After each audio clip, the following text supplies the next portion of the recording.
Dear Dennis Flynn, initially, I would like to say thanks for joining International Symposium on Economics Thoughts.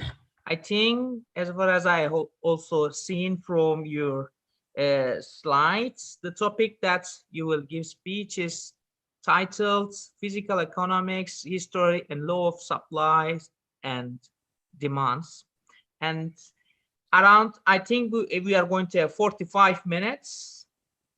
Thanks a lot again for accepting the International Symposium on Economic Thought invitation. And floor is yours. Okay. Well, first of all, I'd like to thank you, David, right?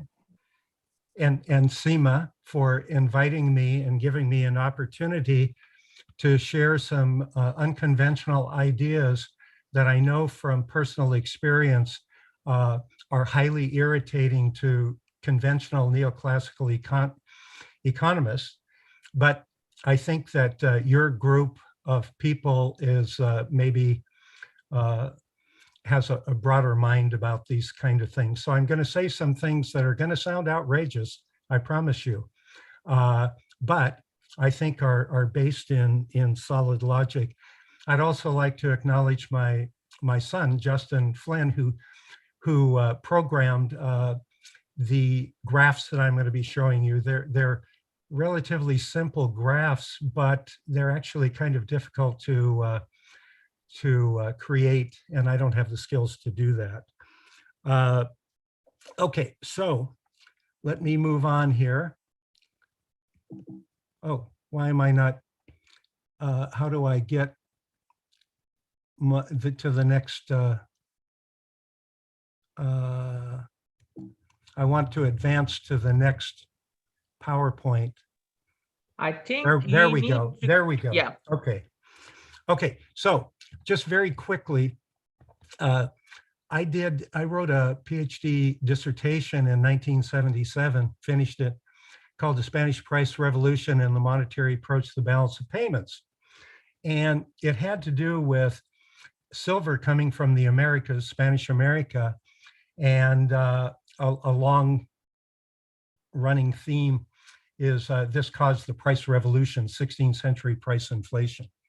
And I'm not going to talk about that, but except to say that the monetary approach to the balance of payments disaggregates monies. It doesn't disaggregate them very much, and it was insufficient for the interest that I was developing, but at least it distinguishes between various kinds of money. And so what I was interested in, and had been for a very long time, is modeling these monies. And these monies are not like today policy variables, right? I mean, the silver is dug out of the ground and refined and goes through a lengthy production process, minted, et cetera, et cetera. And so I wanted to have some kind, I was basically making a cost of production kind of long run argument. And so I needed to have supply demand functions, or at least I sought them, that would enable me to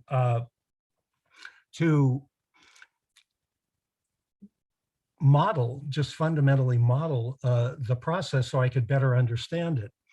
And it turns out that early on, this in the early 80s, I made what was just a ridiculous mistake. I was writing for historians, not for economists, because historians were interested in the topic, and in the US, the economists were not interested in 16th century anything. And so I was doing a simple supply-demand kind of approach for historians, and I wanted to make it as simple as I possibly could. And I even published a couple of essays about this. But I realized one time sitting in my office, getting ready for teaching classes, econ classes, that, oh, I'd made a horrible mistake. It was very embarrassing. I had basically superimposed an inventory supply function, it was vertical, with a regular demand function, which I didn't think too deeply about. The problem is that the inventory supply is defined in terms of units, and the demand function was coming out of utility analysis, so it had units per time period. well, obviously you can't superimpose two functions defined in different spaces. And so I went to my mathematical economist colleague, Kerry Doherty, and he was a very strong mathematician. And I said, well, gee, help me out of this. I need to fix this problem. I think my intuition is correct, but from a technical point of view, obviously it's wrong. And so I thought we could do it in a couple of weekends, but it turns out that it took Kerry and I working every week, 3 years, to work out the mathematics using optimal control theory, which he had expertise in, this model. And then Kerry became sick and died at 40 years old in 1990. And so I went off into history for the last, however, 30 years after that. Okay, so just some background about the model. Now, I'm not going to talk about the mathematics of the model now. There are two things that I've worked on for quite some time that I'm not going to talk about today because my work has been highly historical. But one of them is applying the model that I'm going to show you today to monies. That's the hardest thing to do. And here's a reference for anyone who's interested in this 2018 essay. And the other thing that myself and a colleague are known for is birth of globalization, which we claim was in the 16th century. There are only two arguments in the economic history literature. One is this one. If anyone's interested in that, you can take a look at this slide and check that out. Now, it turns out that the model that the model that I'm going to present is based on the assumption that wealth components generate utility, satisfaction. And it turns out that it's in a very different kind of way. Harry Markowitz, Nobel laureate, created portfolio theory. And I mention this because in his Nobel acceptance speech in 1990, he said that wealth is a source of utility, period. And that, but he also said that it's concerned only with portfolio theory, and specifically said concerned with investors rather than manufacturing firms or consumers. So the very things that he was excluding, I'm including. So I think that this work is at least compatible. It's very different from what he was doing. Okay, so the model, it's a tongue twister because the model, I say it's the laws of supplies, plural, and demands, plural. It's kind of a tongue twister. But there are three supply curves, and I'll show you a graph of them in a minute. Inventory supply, I also call ownership supply, is just the quantity of the wealth component that an individual or an organization owns, okay? It's a stock.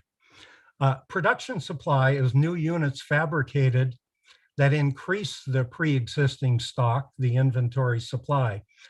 And so the idea, to give a simple example, would be, let's say the person has 10 chairs, and let's say they produce another chair during the time period. Well, now you've got 11 chairs, right? So production supply increases the ownership, the inventory. And if you sell off a couple of chairs, then that decreases the inventory, right? Start off with 10, produce one more, goes to 11, sell off 2, goes back down to 9. So this is a very commonsensical kind of thing. But the only thing I want to emphasize right now very quickly is that conventional economics treats production supply and sales supply as synonyms. They're the same thing, but of course they're not the same thing. Production supply increases the stock, and sales supply reduces the seller's stock. Okay, the law of demand, once again, inventory ownership demand, that's simply the quantity of the wealth component that the individual wishes to hold, a stock variable. Purchase demand, additional units bought, add to the inventory. That makes sense, right? You've got 10 chairs, you buy one chair, now you have 11 chairs. And if it's a consumable good, which chairs are not, if it's a consumable good, then consumption decreases the supply. So in the example that I'm going to use today, because I drink way too much red wine regularly, so I'm going to use a wine example. So I buy wine, I put it in my storage, but I also drink it. When I buy it, it builds my wine inventory. When I drink it, it decreases the wine inventory, right? Common sense.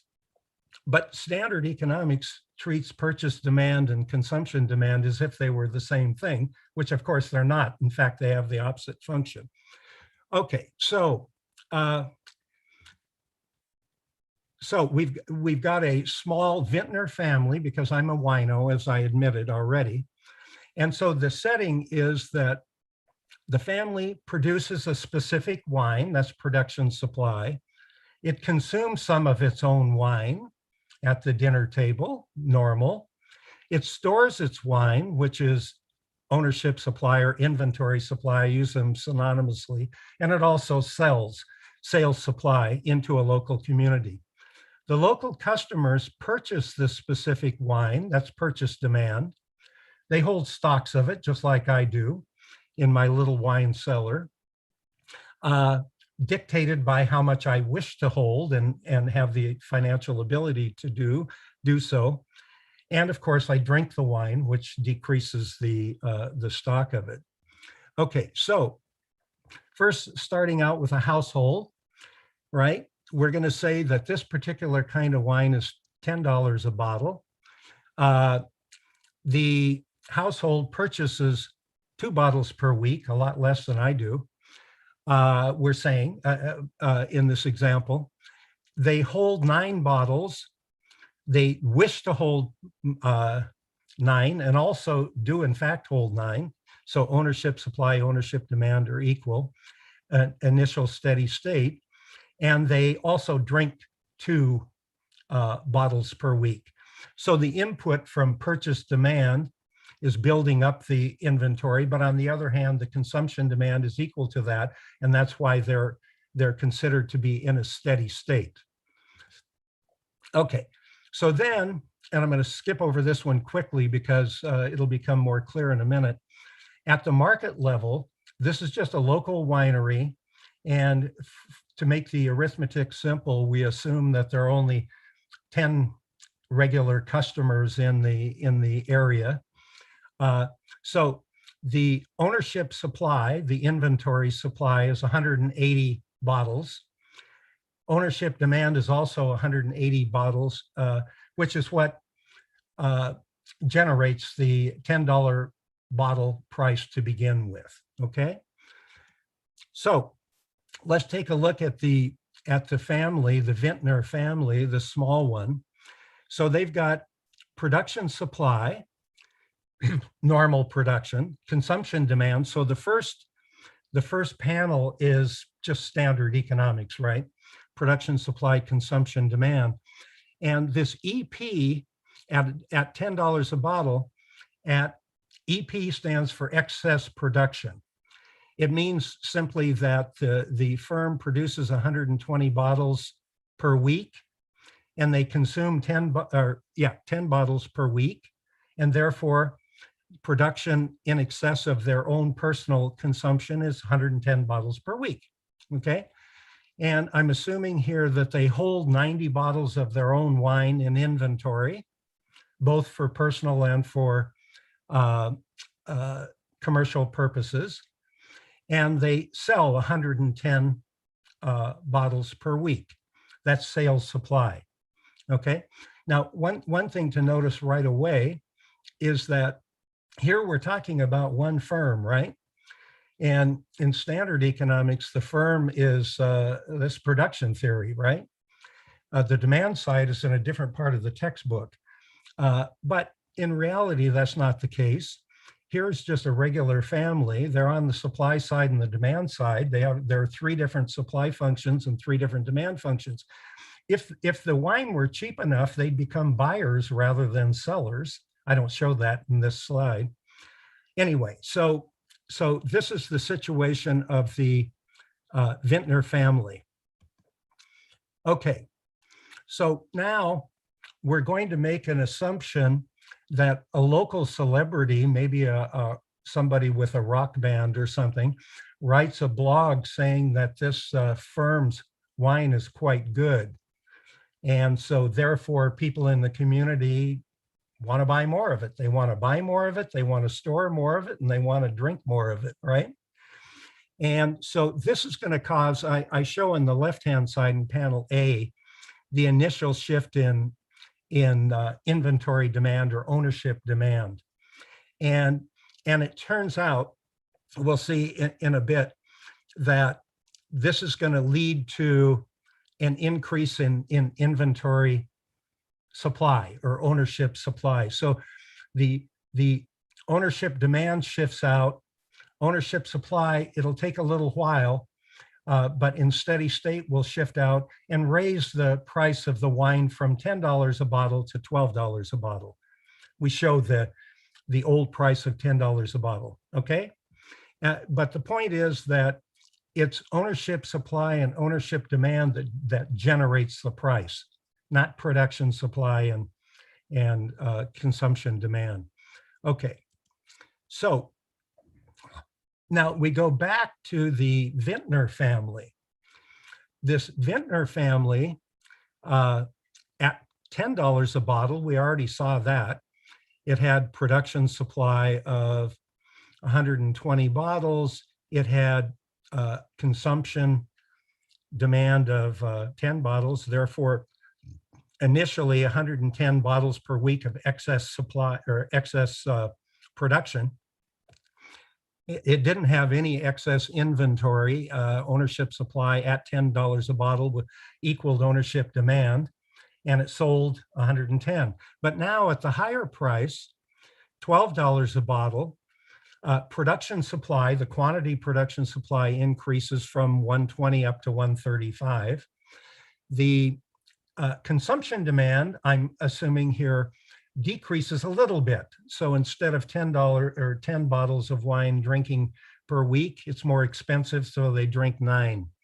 So excess production is 126 bottles per week. They wish, in this case, an assumption, they wish to hold 85 bottles in their own inventory as opposed to 90. So that's a, instead of an excess inventory, well, it is an excess inventory, sorry. The EI shown in panel B. So they have 126 bottles per week of excess production at $12 a bottle.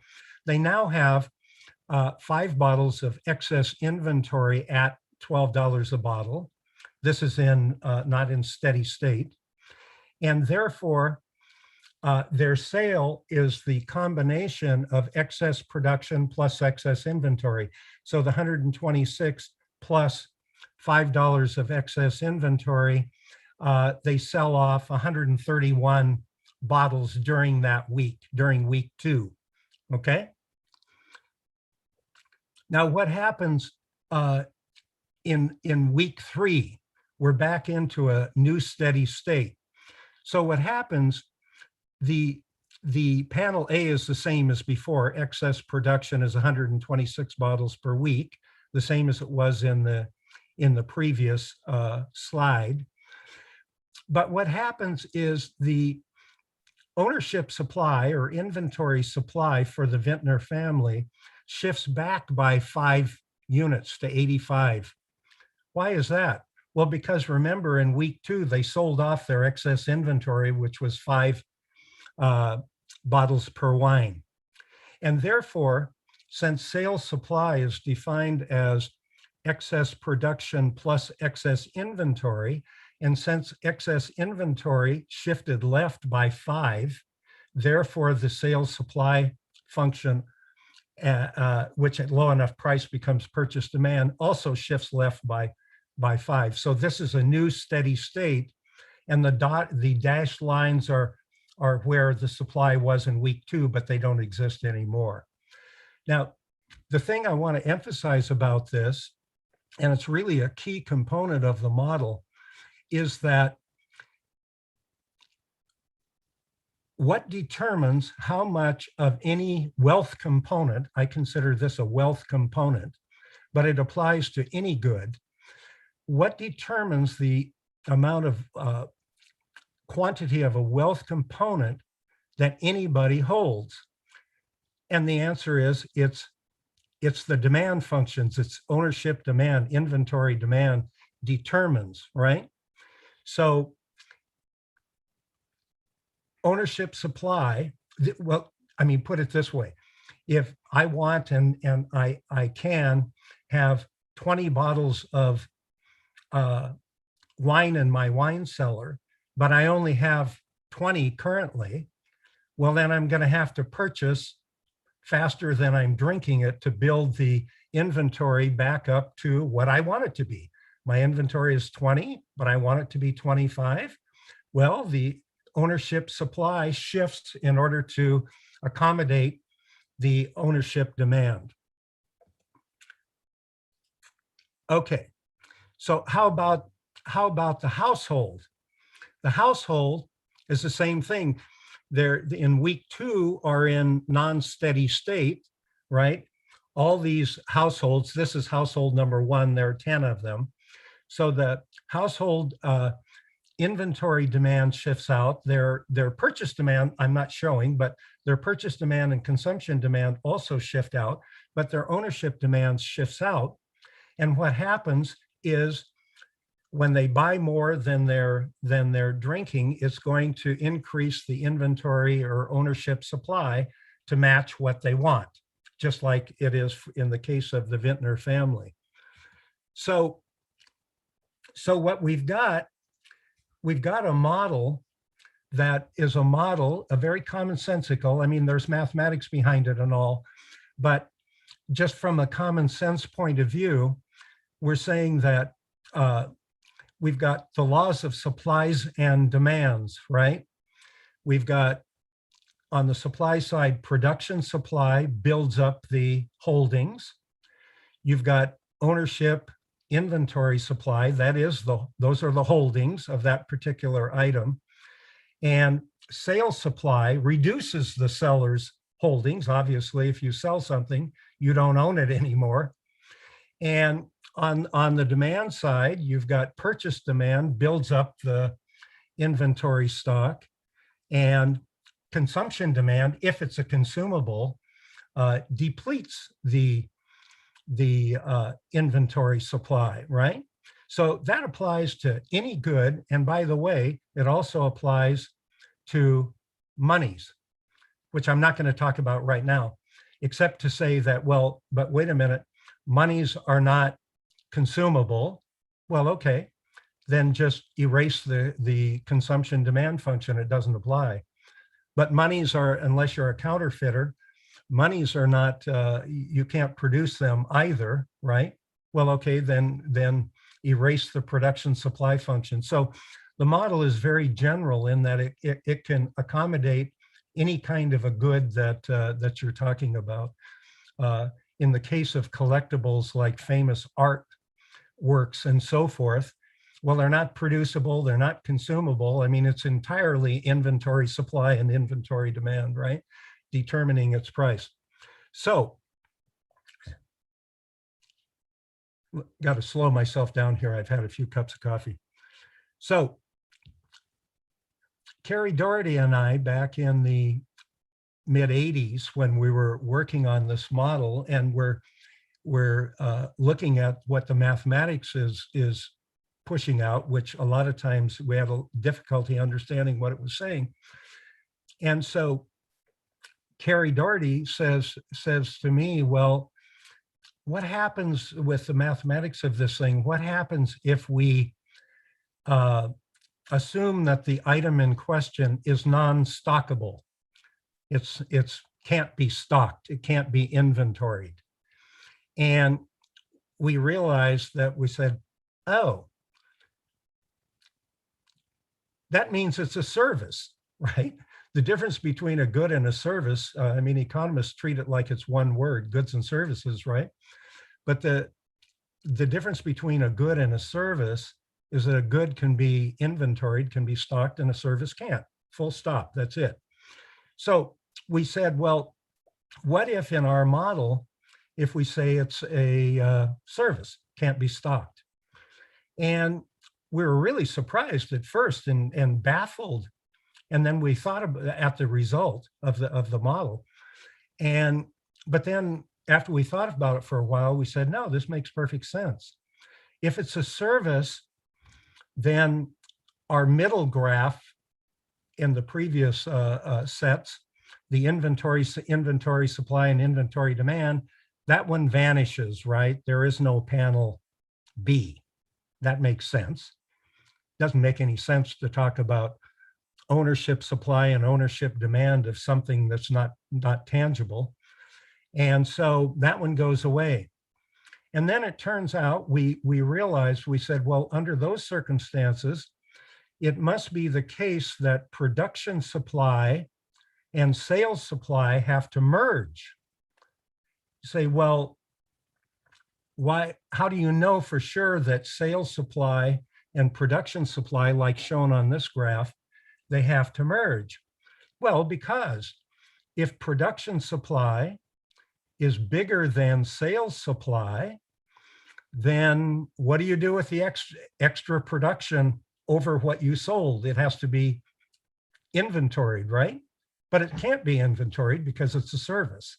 So and vice versa, sales supply can't be bigger than production supply, because if you're selling more than you're producing, then you have to pull it off the shelf.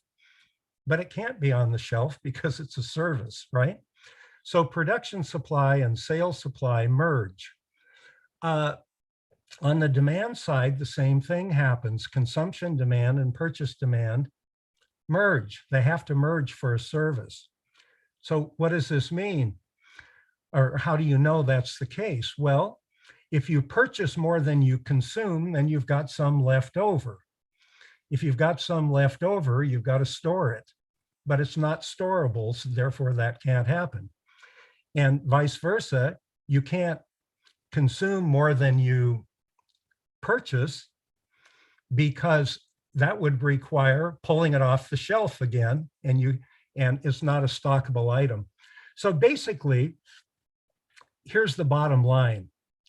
And listen to this carefully, because when we first saw it, and really to this day, it always blows my mind to be able to say what I'm going to say.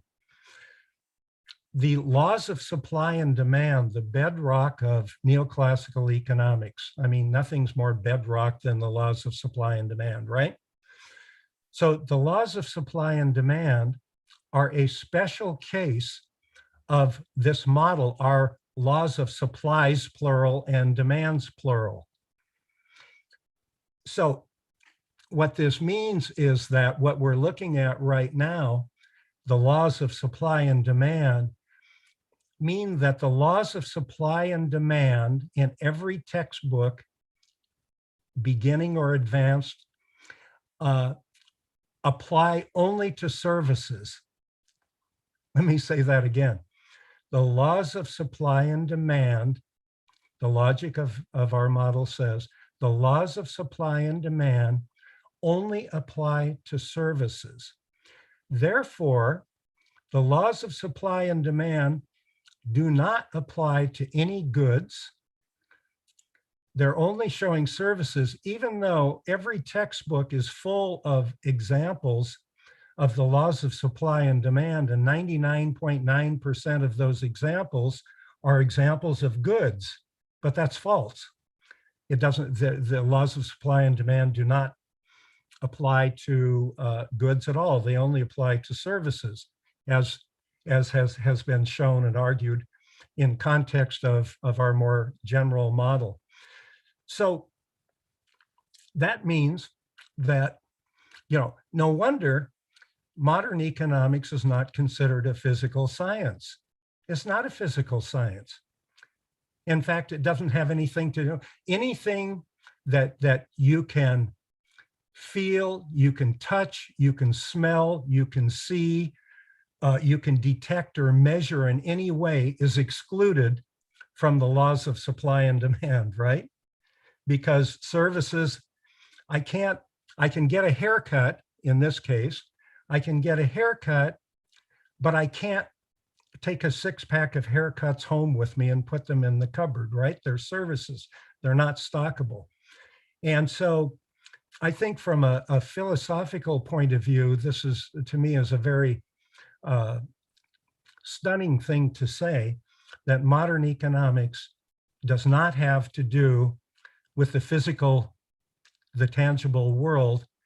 And the argument is that the laws of supplies and demands does, and that's why physical economics is a terminology that I put in here.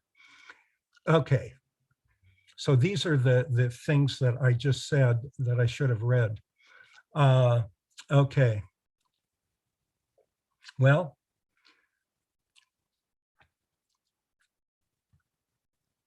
so now it looks like I have maybe 10 minutes or something like that. So Yeah, my last feeling, 10 minutes. How much? 10 to 12 minutes. Okay, thank you. And so, you know, I mentioned that I've done, my career has been involved in historical kinds of work. But I think this model is inherently historical, right? Because it allows us to have a basic conceptualization of wealth components and therefore wealth overall, right? In other words, in economics, almost everything is in flows, including GDP. It just, everybody knows about GDP. I'm interested in GDW, right? Why is it that no economists in the world are generating, and staffs of statisticians should be generating GDW for every country in the world? They're not doing that because the theory doesn't even acknowledge the existence of these wealth components. Also, when you think in terms of these wealth components that are accumulating through time, it forces the analyst using the model to start thinking about physical geography, right? Because all goods that are held, all wealth components that are held, have to be held somewhere, someplace in physical space. So now, instead of laws of supply and demand operating on a featureless plane, no, we actually operate in a physical environment. And when you have physical goods that are piling up, they have to exist at specific places. So history comes to the center stage because everything physical we can see today is necessarily an inheritance from the past, including our bodies, the chair I'm sitting on, the house I'm in, the computer I'm talking into, and so forth. So it turns out, from the historical point of view, it reorients your thinking. And so instead of talking so much about GDP of this country or that country in the 16th century, 17th century, 15th century, whatever, we're saying, well, archival historians need to and should be doing more of, they already are to some extent, looking into evidence for accumulation, for example, probate inventories and that sort of thing. So what I'm trying to convince people of is that we need to collectively, historians and people interested in this sort of thing, create a field of wealth history to utilize, and then utilize the estimates of stocks in order to understand the nature of flows rather than vice versa. So I'm coming down here towards the end. I give a citation here of a co-authored article from a couple of years ago. And what this excellent Chinese historian and myself tried to do, she has the archival skills and knows the historians and all that. So there's a big deal in history about how much silver accumulated in China and other parts of the world as well. But in China has been the center of a lot of controversy. And so the way people have tried to approach this is to estimate the imports of silver over time into China and to, try to think about how much got accumulated on the basis of the inflows. Now, the problem with that, and I've been looking at this for many decades, is that you're never going to know the answer looking at it that way. And the reason for it is because smuggling of silver was rampant everywhere in the world, right? Because they were avoiding taxes for one thing, right? And so you can look at the import and export numbers until you're blue in the face, and you're never going to come up with reasonable numbers. That much is for sure. By definition, smugglers don't keep records for the authorities to see, right? And so what we do is we're looking at it the opposite way.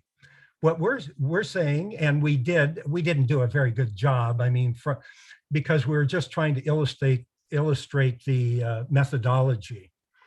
But Jean and I, or really her from the evidence, looked into confiscation archives and various other sources. And there is evidence of how much silver particular individuals and groups of individuals actually did hold in the middle of the 18th century. And so we looked at that and we say, okay, other people can do a better job than we did, but we come up with this number. Well, silver, even though it's highly durable, it does wear out and it is lost in underground, in the sea, etc. Let's say that you put a 1% decay rate on 500 million pesos. I'm just pulling a number out of the air. 500 million pesos. And you lose 1% of it per year of the stock.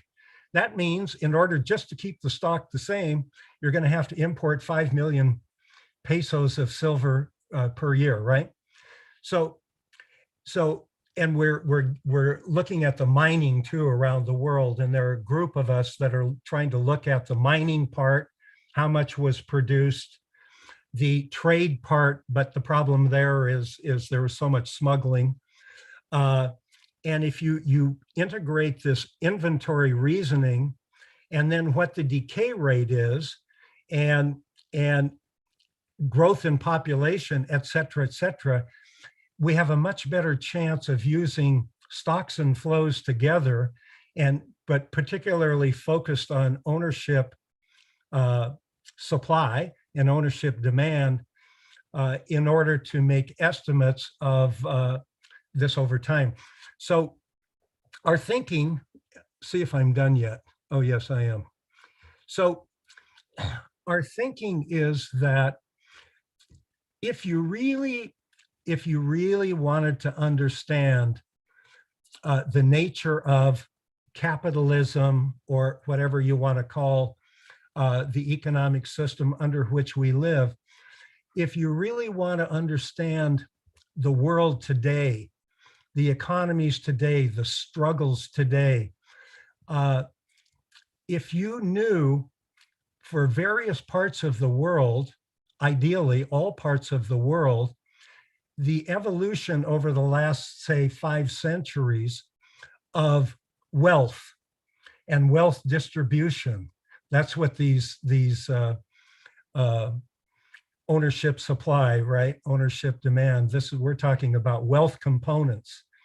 So if you knew this and how it evolved over the centuries, we would have a much, much clearer understanding of the nature of the system under which we live today. So I'm going to stop there and allow time for questions or arguments or. Okay, thanks a lot, Dennis, for great speech. Let me ask Sema. I think Sema, are you online now? Because Sema is the one who's organizing this YouTube. Hi.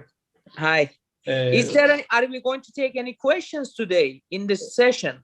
Let's for checking by YouTube. Okay.